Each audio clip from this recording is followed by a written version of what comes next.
በሐጌ እጅ ወደ ይሁዳ አለቃ ወደ ሰላትያ ልጅ ወደ ዘሩባቤል ወደ ታላቁም ካህን ወደ ኢዮሴዴቅ ልጅ ወደ ኢያሱ እንዲህ ሲል መጣ በማለት ይናገራል። ስለዚህ እግዚአብሔር አምላክ ምን ላከ ማለት ነው? መልእክት በማን በኩል? በነቢዩ በሐጌ በኩል።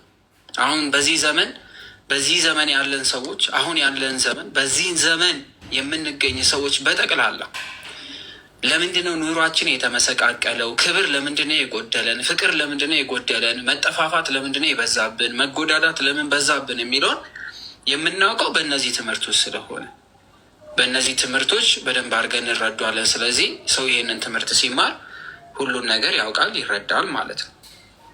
እሺ ሱራ እግዚአብሔር ይስጥልን። መስቶቷል ሱራፌል። ስለዚህ ቺን ነገር እንደዚህ ላርጋት ፊቴን እያያችሁ እንድትማሩ።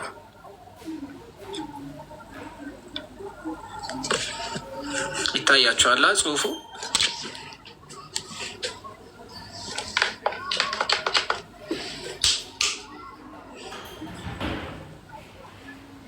ጽሁፉ ይታያል። እሺ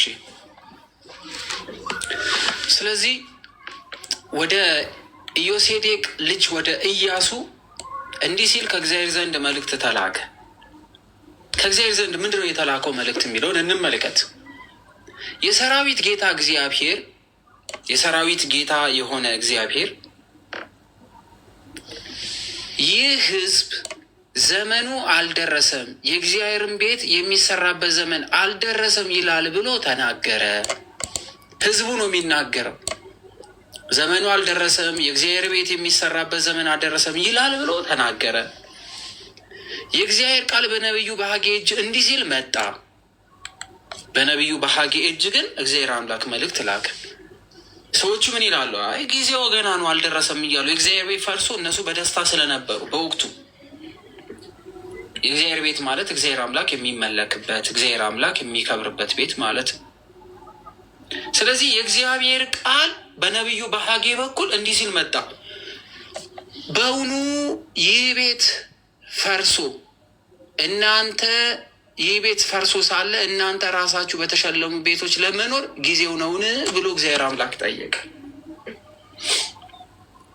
የእግዚአብሔር ቤት ፈርሶ እግዚአብሔር ቤት ማንለው እግዚአብሔር አምላክ የሚመለክበት እግዚአብሔር አምላክ የሚከብርበት እግዚአብሔር አምላክ ክብሩ የሚገለጥበት የሰው ልጆች ምሕረት የሚያገኙበት በኦሪት የነበረችዋ ማለት ነው። ስለዚህ በውኑ ይሄ ቤት ፈርሶ ለእናንተ ለራሳችሁ በተሸለሙ ቤቶች ለመኖር ጊዜው ነው ብሎ እግዚአብሔር አምላክ ጠየቀ ብሎ በሐጌ በኩል የተላከው መልእክት ለኢያሱ ደረሰ ማለት ነው። አሁንም ይላል የሰራዊት ጌታ እግዚአብሔር እንዲህ ይላል፣ ልባችሁን በመንገዳችሁ ላይ አድርጉ። ልባችሁን በመንገዳችሁ ላይ አድርጉ። ብዙ ዘራችሁ፣ ጥቂት አገባችሁ። ለምን? የእግዚአብሔር ቤት ፈርሶ የራሳችሁን ቤት ስለሆነ እያዩ ያሉት። እግዚአብሔር አምላክ ስለሚከብርባቸው ቤቶች ሳይሆን ሰው ስለ ራሱ ክብር ብቻ እያሰበ ስለነበር በወቅቱ የነበሩ ሰዎች የሚዘሩትን መሰብሰብ፣ የበተኑትን መሰብሰብ፣ ጊዜያዊ የሆኑ ነገሮች ላይ ያተኮረ ማንነት ስለነበራቸው እግዚአብሔር አምላክ ጠየቃቸው። ብዙ ነበር የዘራችሁት አላቸው። መሬታቸው ላይ ብዙ ዘር ዘርተዋል። ዛሬ እኮ ገበሬው ከሚችለው በላይ እየዘራ ነው፣ ግን የሚሰበስበው እህል ግን በቂ አይደለም፣ በረከት የለውም፣ ጎዶሎ ነው። ብዙ ዘርቶ ጥቂት እያገቡ ነው፣ ጥቂት እየሰበሰቡ ነው። በላችሁ፣ ነገር ግን አልጠገባችሁም። ስንቶቻችን እየበላን ነው፣ ግን ጥጋብ የለንም፣ እርካታ የለንም። በወቅቱ የነበሩት ብዙ ይዘራሉ፣ ትንሽ ሰበሰቡ፣ ይበላሉ፣ አይጠግቡም። ጠጣችሁ፣ ነገር ግን አልረካችሁም። እስኪ አንዳንዴ ቆም ብለን ራሳችን እንመልከት። ለምን እየኖርን እንደሆነ እርካታ የለንም። እየሰራን ገንዘብ እያገኘን እንኳን ደስተኞች አይደለንም። ነግቶ ሲመሽ ያለ ስራ ቁጭ ላንል እንችላለን። እየሰራ ነው፣ በጥቂቱም ብትሆን ስራ አለ። ግን ነግቶ በመሸ ቁጥር አዲስ ነገር በህይወታችን መምጣት ስላልቻለ ባለን ነገር ደስተኛ አይደለንም። ሲነጋም ሲመሽም እዛው፣ ሲነጋም ሲመሽም እዛው። የሆነ ነገር አዳዲስ ነገር እንኳን ወደ ሰውነታችን እየገባ ወደ አካላችን እየገባ ወደ ቤታችን እያስገባን አዳዲስ ለውጥ እንኳን እየተመለከትን በምናያቸው ነገሮች እንኳን እርካታ የለንም፣ ደስታ የለንም። ከትናንትና የተሻለ ነገር ሊኖረን ይችላል። ግን ከትናንትና የተሻለ ነገር ላይ እንኳን ሆነን ደስተኞች ግን አይደለን። ደስተኞች አይደለን። ስለዚህ ብዙ ዘራችሁ፣ ጥቂት አገባችሁ፣ በላችሁ፣ አልጠገባችሁ፣ ጠጣችሁ፣ አረካችሁ፣ ለበሳችሁ፣ ነገር ግን አለሞቃችሁም። ዛሬ አማረ ልብስ ብንለብስ፣ የተዋበ ነገር ብናደርግ፣ ብዙ ነገሮቻችን ትክክል አይደሉም፣ ደስታ አይሰጡም። የምንመኘው ነገር እጃችን ሲገባ በገባበት በዛው ቅስፈት የማይረባ ነገር ሆኖብን ወይም ደግሞ በጣም በእጥፍ ልንደሰት ያስብንለት ደስታ ሙሉ ለሙሉ ጠፍቶ ባዶ ሲሆንብን እናያለን።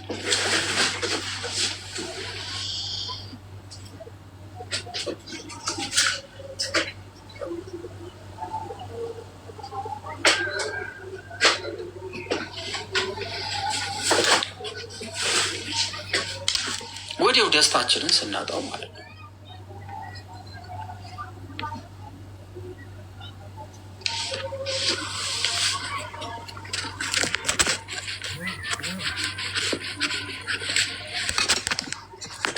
እና ለምንድን ነው በዛን ሰዓትም እየሆነ ያለው ነገር እያየን ያለነው ነገር ይሄ ነው። ግን ለምንድን ነው ይሄ እየሆነ ያለው?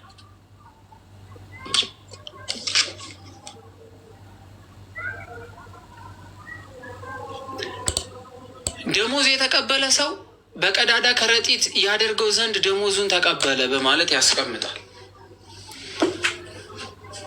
በጣም ኢትዮጵያ ውስጥ ካለ በላይ የተሻለ ደሞዝ በውጭ ዓለም ያለ ሰው ያገኛል። ልፋቱ አፈርድም የሚያስግጥ ቢሆንም ሁላችሁም ታውቃላችሁ። ኢትዮጵያ ውስጥ ተምሮ ለፍቶ ጥሮ ብዙ ጊዜያትን አዳክሞ ምናምን አገኘዋለሁ ከሚለው በላይ በውጭ ዓለም ላይ የተሻለ ክፍያ አለ። ሀገር ውስጥም ብዙ ሰዎች ትልልቅ ብርን ያገኛሉ። ግን የተቀበሉት ደሞዝ ቀዳዳ ልክ እንዳለው ከረጢት የት እንደሚገባ አያውቁም። ስሙ ሲጠራ ትልቅ፣ የሚሰራው ስራ ግን እዚህ ግባ የማይባል፣ የሚከፈለው ብር ትልቅ፣ እጃችን ላይ ሲደርስ ግን እዚህ ግባ የማይባል የማይረባ ከምኔው እንደሚያልቅ ምንም ነገር ሳናደርግበት ወዲያው የሚያልቅ ነው። ስለዚህ በዛም ወቅት የእግዚአብሔር ቤት ፈርሶ እነሱ በራሳቸው ቤት ውስጥ ኩራትን፣ ውበትን፣ ድምቀትን፣ ዘመናዊነትን የሚፈልጉ ሰዎች የነበሩ ደሞዝ ይቀበላሉ። በቀዳዳ ከረጢት እንደሚያስገቡ ወዲያውኑ ብራቸው የት እንደሚገባ አያውቁትም ነበር። ይህን እየነገራቸው ያለው ደግሞ እግዚአብሔር አምላክን የሰራዊት ጌታ እግዚአብሔር እንዲህ ይላል፣ ልባችሁ በመንገዳችሁ ላይ አድርጉ፣ ወደ ልባችሁ ተመለሱ፣ ወደ ራሳችሁ ተመለሱ። የመጀመሪያው ሰው የሚፈለግበት በሚወልደው ልጅ ደስተኛ መሆን ከፈለገ፣ በሚያገባው ደስተኛ ከሆነ፣ በሚሰራው ቤት መደሰት፣ በንግዱ መደሰት፣ በስራው መደሰት የሚፈልግ ከሆነ መጀመሪያ ከልቡ ጋር መታረቅ አለበት፣ ከራሱ ጋር። ካልታረቀ በዛው ልክ መከራው እየጨመረ እየበረታ ይመጣል። በዛው ልክ እየበረታበት፣ በዛው ልክ እየጠነከረበት ይመጣል።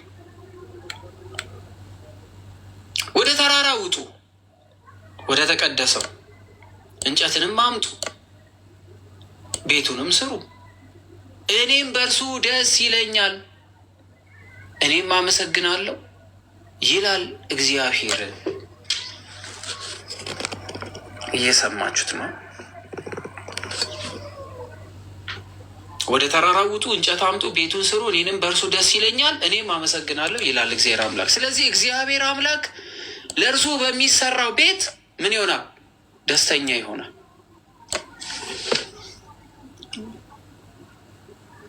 በሱ ቤት እኔም አመሰግናለሁ ይላል እግዚአብሔር። ማንን ነው የሚያመሰግነው? እርሱ ከሰጠን የምንሰራ እኛ እግዚአብሔር ጤናን ሰጥቶን፣ ጥበብን ሰጥቶን፣ እውቀትን ሰጥቶን። ዛሬ እኮ ጎበዝ አንድ ትልቅ ጸጋ የሚባለው ሰው በጤና ሆኖ ሲሰራ ነው። እግሩን ተጠቅሞ እጁን ተጠቅሞ። ብዙዎች ግን ከአልጋ ላይ ቀና የሚያደርጋቸው ሰው አሁንስ ሰለቸኝ፣ ምን ነው ሞተ በተገላገልኩ የሚል ነገር እኮ እየሰሙ ሺዎች እኮ ተኝተዋል ባልከ። ምን ነው በወሰደ? ምን ነው ባጠፋ? ምን ነው ባልተወለድክ? ምን ነው ሞተ አንደኛን ቀብሬ ባረፍኩ እፎይ ባልኩ ይላሉ ቤተሰብ፣ እናት፣ አባት። የታመሙ ሰዎች ሞታቸውን እስከሚለምኑ በቆም መኖር እስከሚያስጠላቸው የሚፈተኑ ብዙዎች አሉ። እግዚአብሔር ከነዚህ መካከል ስላላደረገ ልታመሰግኑ ይገባል። ከዚህ በላይ ጸጋ የለም። ውፍ ሰለቸኝ የሚል ቃል በጆሯችሁ እግዚአብሔር አምላክ ያሰማችሁ። የሚወዷችሁ ሰዎች እስከሚደክሙ ድረስ የሚፈትን ነገር እንዳያጋጥማችሁ። እግዚአብሔር አምላክ በሰጠን በራሱ ካለመኖር ወደ መኖር አምጥቶ ይሄን ምድር የሰጠን እርሱ ነው። ለእርሱ በምንሰራው ቤት ውስጥ የሚያማርር ካለ ወንድማችን ወይ እህታችን፣ የመጀመሪያው እግዚአብሔር ጤና ስለሰጠሽ የምታመሰግኝበት ትልቁ ነገር የእግዚአብሔርን ቤት አብዝቶ ማክበር፣ ቀሪው ትርፍ ስለሆነ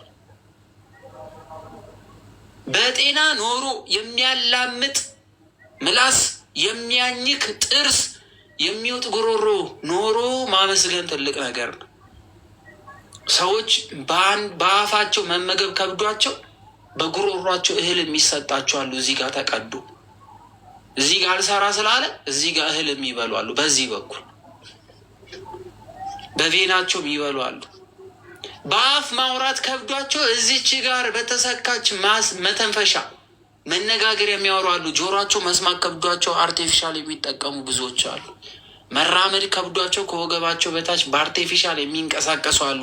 እንደ ሌሎች መሮጥ ፈልገው ግን ሰውነት ስለጎደላቸው ዛሬ ከሰው አንሰው የሚታዩ ብዙዎች አሉ። ያለን ምን እንደሆነ አላወቅነው። የተሰጠንን ስላላወቅን ስለተሰጠን ነገር አናመሰግንም። ስላጣነው ነገር እንጮሃለን እንጂ ምንድን ነው እኛ ጋር ያለው ግን ሌሎች ጋር የሌለው ምንድን ነው ብላችሁ እስኪ ጠይቁ ጎበዝ። ከለር ብላይንድነስ የሚባል ነገር ታውቃላችሁ? ከለር ብላይንድነስ የሚባል ነገር ታውቃላችሁ? ሰምታችሁ ታውቃላችሁ? አይን ያያል ግን ከለር አይመርጥም። ሁሉን ነገር ጥቁር አድርጎ ነው የሚያሳያችሁ። ሰው የቅጠል ቀለም ምን እንደሚመስል ለማየት 80-90 ዓመት ጠብቀው ዘንድሮ ቴክኖሎጂ በሰጠው ጥበብ ከለር መለየት የጀመሩ ሰዎችን ስትመለከቱ እኛ ከለር መለየት ጥቁር፣ ነጭ፣ ቀይ ብሎ መለየት መቻላችን፣ እነሱ እኮ ጥቁር ቀይ ብሎ መለየት ይከበዳቸው እንጂ ያሉ ግን ከለርን ቴስት አለማድረጋቸውና ከለር ቴስት የሚያደርጉበት መነጽር ሲሰጣቸው ያለውን ደስታ ብታዩት ታዝናላችሁ በራሳችሁ። ምስጋናቸው ተንበርክከው አምላክን ሲያመሰግኑ ምናምን ታያላችሁ። ባደጉት ሀገር አሁን ውስጥ እየመጣ ነው። ከለር ብላይንድነስ የሚባል አለ። ማየት ብቻ መከልከል ሳይሆን ከለር አለመለየት በራሱ ብላይንድነስ ያመጣል። ይሄ እንኳን ምን ያህል ደስታ እንደሚሰጥ ታያላችሁ።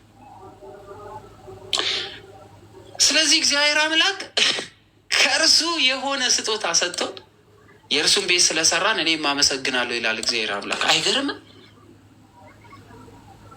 ብር እሱ በሰጠን ጉልበት፣ ጥበብ እርሱ በሰጠን ጥበብ፣ ከምድር ሰርተን የምንሰጠው እሱ በሰጠን። ግን እግዚአብሔርን ማክበራችን የምንገልጠው የእግዚአብሔርን ቤት ስናከብር ሲሆን እርሱ ደስተኛ ስለሚሆን እኔም አመሰግናለሁ ይላል እግዚአብሔር አላቸው። እናንተ ብዙ ነገር ተስፋ አደረጋችሁ፣ እነሆም ጥቂት ሆነ። ብዙ ተስፋ እናደርጋለን ግን ጥቂት ይሆናል። ለምን? እግዚአብሔር ቤት አልሰራንም ነው።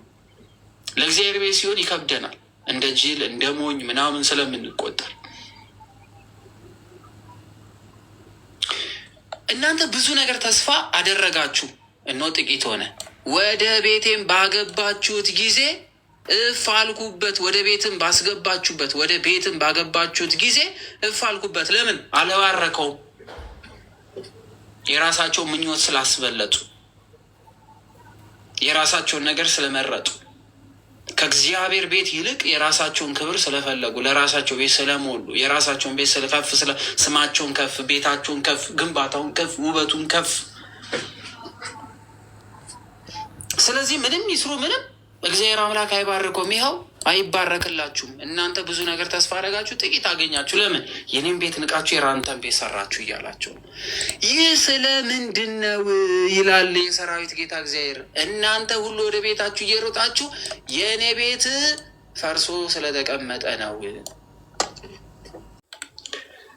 ስለዚህ ሰማያት በላችሁ ጠልን ከልክሏል። ዝናብ አይዘንብም፣ ቢዘንብም የህይወት ዝናብ አይደለም። ምድሪቱን ፍሬዋን ከልክላለች። ፍሬ የምትሰጥ ምድር የእግዚአብሔርን ቤት ላልሰሩ ሰዎች ሁሉ ፍሬን አትሰጥም። የእግዚአብሔርን ቤት ላላከበሩ ሁሉ ይኸውላችሁ፣ አንድም ቤት ስትሉ ህንፃውን ብቻ እንዳታስቡ፣ የራሳችሁንም ቤት አስቡት። ቤታችንን እናስብ። ሰውነታችን የእግዚአብሔር መቅደሱ ነው፣ ማደሪያ ነው። ለስጋ ምኞታችን እየሮጥን መቅደሱን የምናቆሽሽ ከሆነ፣ መቅደሱን የማንሰራ ከሆነ ደስታ፣ ፍቅር፣ ህይወት፣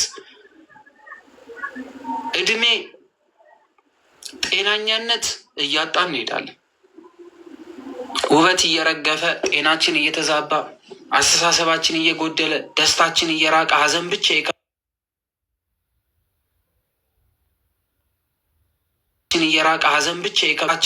ሀዘን ብቻ ይከበል።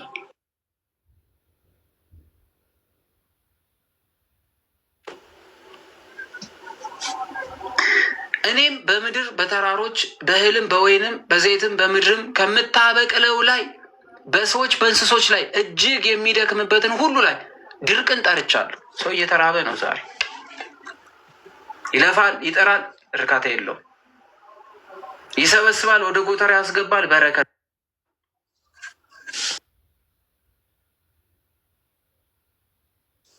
ሁሉ ባዶ፣ ሁሉ የጎደለበት ይሆናል። ሁሉ ባዶ፣ ሁሉ ጎዶሎ፣ ምንም እርካታ የሌለው በረከት የሌለው ይሆናል። የሰላትያ ልጅ ዘሩባቤል በታላቁ ካህን በኢዮሴዴቅ ልጅ ኢያሱ የቀሩትንም ሕዝብ ሁሉ የአምላካቸውን የእግዚአብሔርን ድምፅ የነቢዩን የሐጌንም ቃል አምላካቸው እግዚአብሔር እንደላከ ሁሉ ሰሙ። ሕዝቡ በእግዚአብሔር ፊት ፈሩ። እግዚአብሔርን መፍራት ነው የሚያስፈልገው። እግዚአብሔርን ካልፈራን ልፉ፣ ጣሩ፣ ተማሩ፣ አትማሩ፣ ስሩ፣ አትስሩ፣ ባዶ። እግዚአብሔርን መፍራት ግን ያስፈልገናል። ሕዝቡ ይህንን ቃል ሲሰማ በእግዚአብሔር ፊት ፈሩ፣ ደነገጡ።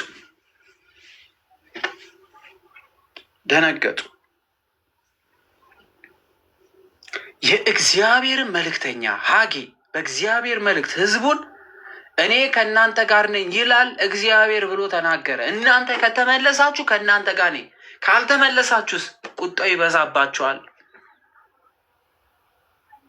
በልብ መመለስ ያስፈልጋል፣ የቀናውን መንገድ መከተል ስላለባቸው።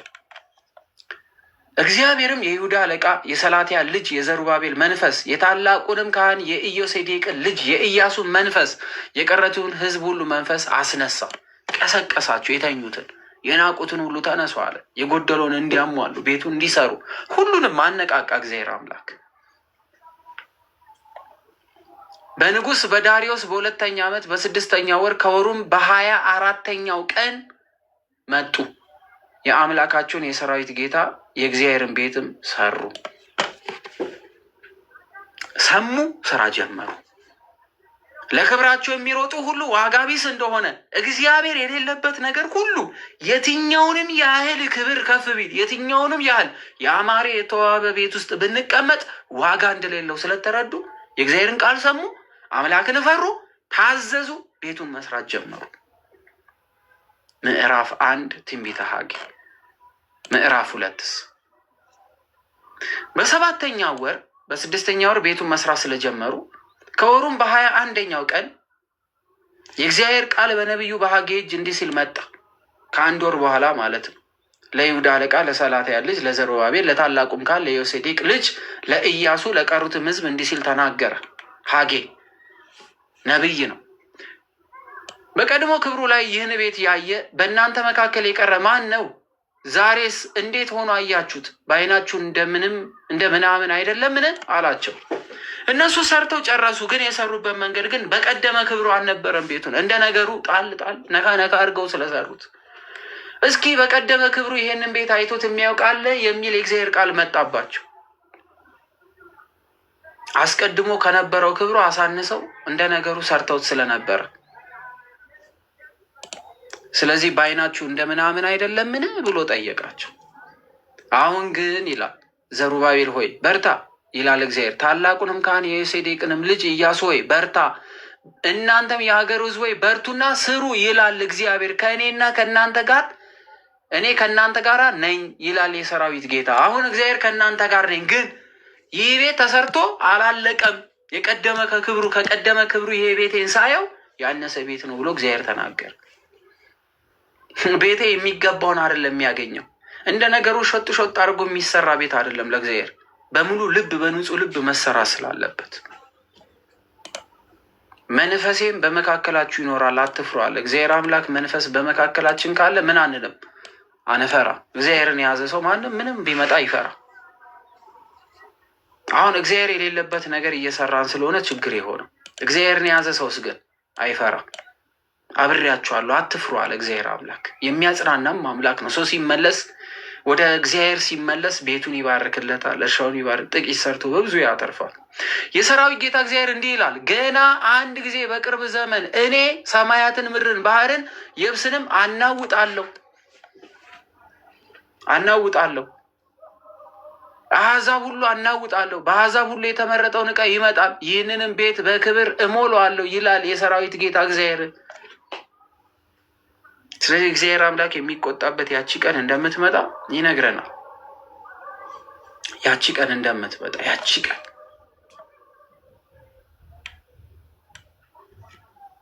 ከዛ ወዲያ ምን ይላችኋል መሰላችሁ? ምን አይታይም እንዴ? ለእኔ ይታየኛል በደንብ እኮ ይታያል። ጎበስ ስልካችሁ ያስተካክሉ።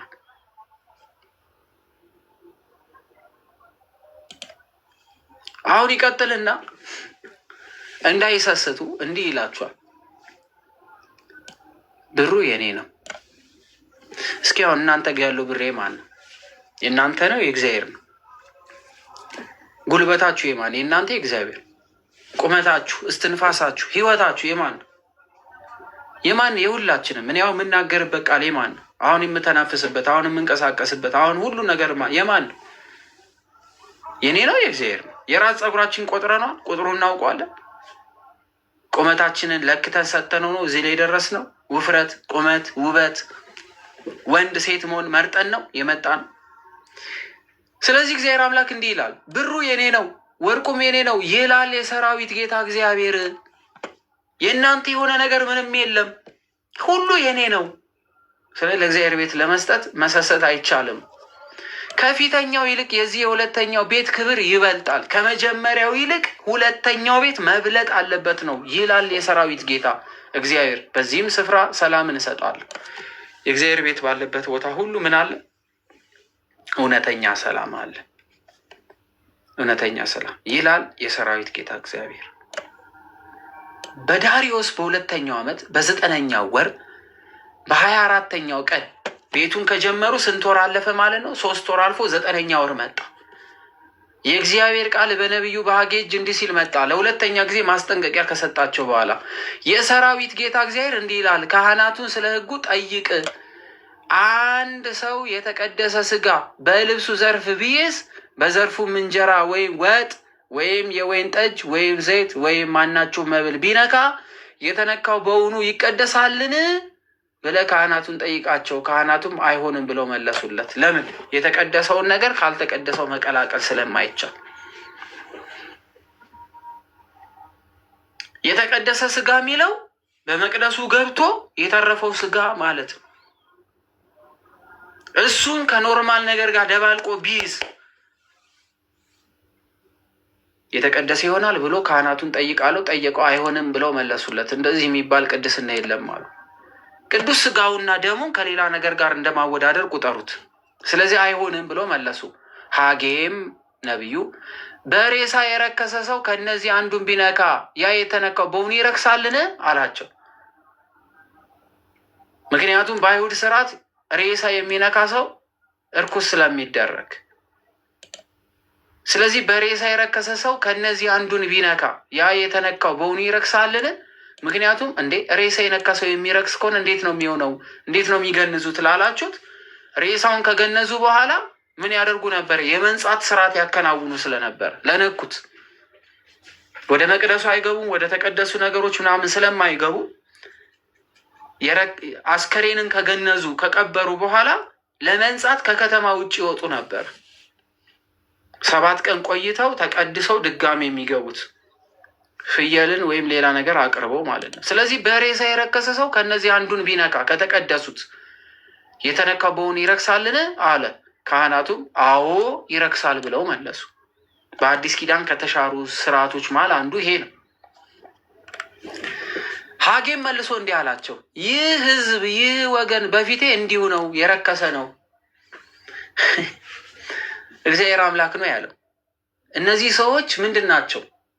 የእጃቸው ስራ ሁሉ ቅዱስ አይደለም። ለምን ሲባል ቅድስና በሌለው አይነት መንገድ ስለሆነ የገነቡት፣ ራሳቸው ሳይቀደሱ የገነቡት ህንፃ ስለሆነ። ስለዚህ ይህ ህዝብ ልክ እንደዚሁ አስከሬን ነክቶ እንደሚመጣና እንደሚረክስ ነው ይላል እግዚአብሔር። የእጃቸው ስራ ሁሉ እንዲህ ነው። በዚያን ያቀረቡት ነገር ሁሉ ምንድን ነው? እርኩስ ነው። ስለዚህ ሰው ቤት ለማሰራት የእግዚአብሔርን ቤት ለማሰራት ብር ቢረዳ፣ የታመመ ሰው ለማከም ብር ቢረዳ፣ የሆነ ነገር ተቸገረ ተብሎ ገንዘብ ቢሰጥ፣ ቅድስና ከሌለው ግን እርኩስነት ነው። ምንም ነገር በረከት የለም።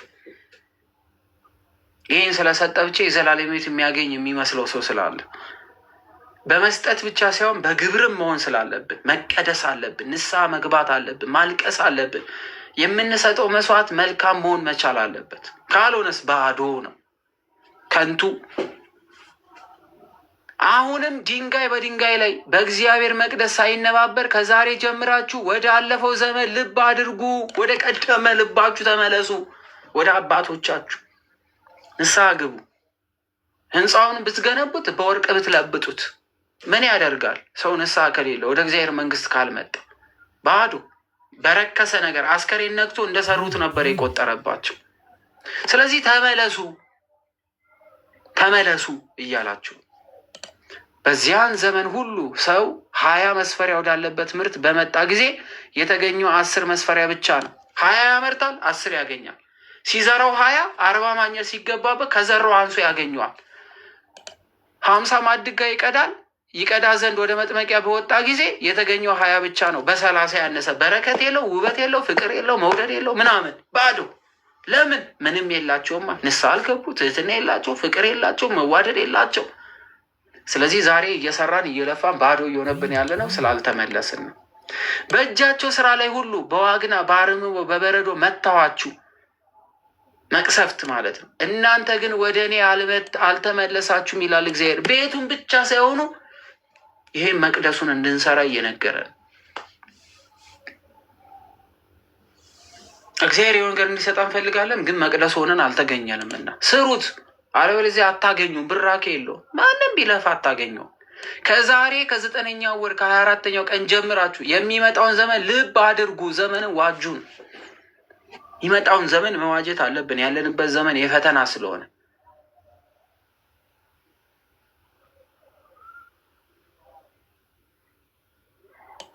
የእግዚአብሔርን መቅደስ መሰረት ከተተከለበት ቀን ጀምሮ ልብ አድርጉ። ካላደረገ ዋጋውን ያገኛል ሁሉ፣ እኛን ጨምሮ። እርኩሱ የሚርከስ፣ ቅዱሱ የሚቀደስ፣ ንጹሕ የሚቀጥል፣ ለእያንዳንዱ እንደ ስራው መጠን ከፍል ዘንድ ዋጋዬ ከኔ ጋር አለ፣ በቶሎ እመጣለሁ፣ እኔ አልፋና ኦሜጋ አምላክ ነኝ አለ። ዘር በጎተራ ገና ይኖራልን?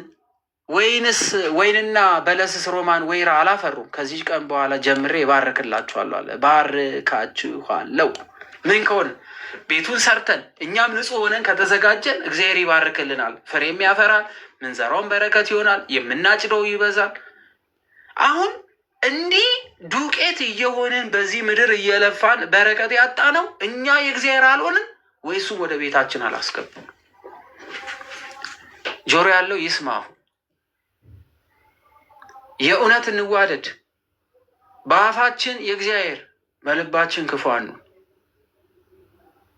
በዓይናችን ሰው የምንወድ በልባችን የምንጠላ እንሁን። ለይምሰል ክርስቲያን ውስጣችን ባዶ አይሁን። ያለፈ ኃጢአታችን ይብቃን፣ አይቆጥርብንም። ዛሬ በምንሰማት በዚህ ቃል ግን እንመለስ። እንማር፣ እንመለስ። ልፋታችሁ ጥሩ እንዲሆን፣ ድካማችሁ ጥሩ እንዲሆን፣ መውጣታችሁ ጥሩ እንዲሆን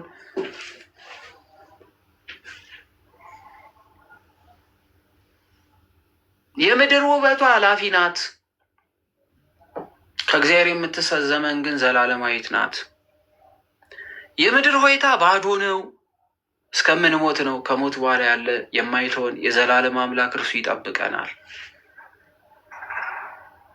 የግዴታ የገዳም መነኩሴ መሆን አይጠበቅብንም። በዓለም ውስጥ እያለን የእግዚአብሔር ሆነን መኖር ግን እንችላለን። ያ ማለት ግን ሰው አትውደዱ፣ አትሳቁ፣ አትጫወቱ፣ አትብሉ፣ አትጠጡ፣ አትዝናኑ ማለት ግን አይደለም። ግን በልባችን እግዚአብሔር ይንገስ። እግዚአብሔርን በልቡ ያነገሰ አይሰርቅም፣ አይዋሽም፣ ሰው አይጠላም፣ ክፉ አይሆንም፣ ሩሩ ነው፣ ደግ ነው፣ የዋህ ነው፣ በረከት አለው። ቪዲዮቻችን የታይታ ይሁኑ፣ ከልብ ይሁን። በዚህ ዘመን ከእግዚአብሔር ጋር እየተጋጨን ስለሆነ ከተመለስንስ እባርካችኋለሁ። በወሩ በ24ኛው ቀን የእግዚአብሔር ቃል ሁለተኛ ወደ ሐጌ እንዲህ ሲል መጣ። ለይሁዳ አለቃ ለዘሩባቤል ተናገር፣ እንዲህም በል ሰማያትና ምድርን አናውጣለሁ፣ የመንግስታትንም ዙፋን እገለብጣለሁ፣ የአሕዛብንም መንግስት ኃይል አጠፋለሁ፣ በእርሱ ያልተቀበሉትን ያላመኑትን ሁሉ ሰረገሎቻቸውን የሚቀመጡባቸውን እገለብጣለሁ፣ ፈረሶችና ፈረሰኞቻቸውን እያንዳንዳቸውን በወንድማቸው ሰይፍ ይወድቃሉ እርስ በርሳቸው። ባሪያዬ የሰላትያል ልጅ ዘሩባቤል ሆይ በዚያ ቀን እወስድሃለሁ ይላል የሰራዊት ጌታ እግዚአብሔር። ለምን? እኔ መርጫለሁና። እግዚአብሔር ከመረጠ እሱ ይወስደናል። በክፉ ቀን፣ ሞት በመጣ ቀን፣ ዓለም የሚገባበት ግራ ሲገባው፣ በደህናው ጊዜ ከእግዚአብሔር ጋር ያሉ ሁሉ እግዚአብሔር ከሞትም ከክፉም ነገር ሁሉ ይሰውረናል። ይሄ ደግሞ በረከት ነው። ስለዚህ በህይወት እያለን በደህናው ጊዜ ከታመንን በመከራ ጊዜ ከእግዚአብሔር ጋር ነው።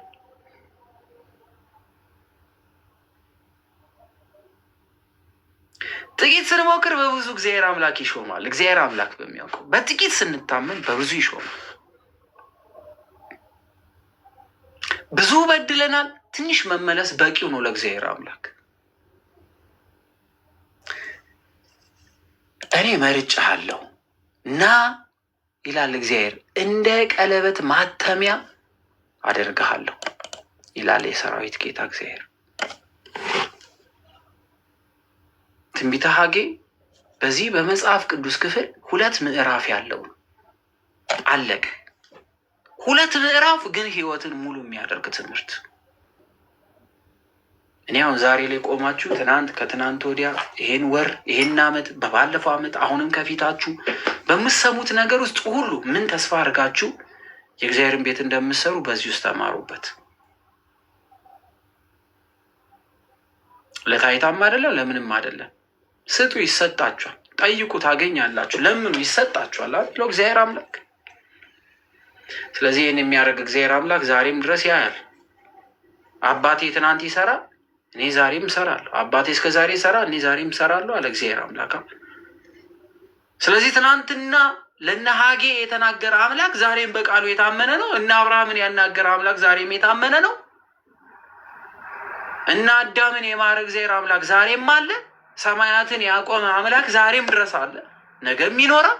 ደግሞ ዘመን አሳልፎም የሚኖር አምላክ አይለዋወጥ።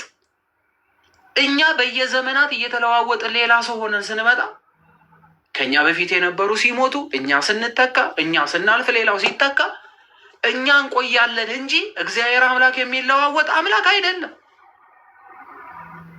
ፍጥረቱ ጊዜን በጊዜ እየተካ ዘመንን በዘመን እየሻረ ወቅትን በወቅት እየሻረ ደቂቃን በሰዓት እየሻረ ሰዓታትን በወራት ወራትን በዓመታት እየሻረ እየለወጠ ይቆያል እንጂ እግዚአብሔር አምላክ ግን ሁሉን እነዚህን አሳልፎ የሚኖር ይህን ቃል የተናገረ አምላክ ዛሬም በዙፋኑ ያለው አምላክ ነው። ታዲያ ይህ አምላክ የታመነ ከሆነ እኛ ለእግዚአብሔር አምላክ እንታመንለት። የትንቢተኛው የሐጌ በረከት ይድረሰን። የሰላትያል ልጅ ዘሩባቤል በረከቱ ይድረሰን። በዚህን ዘመን የነበረው የኢያሱ በረከት ይድረሰን። በዚህን ዘመን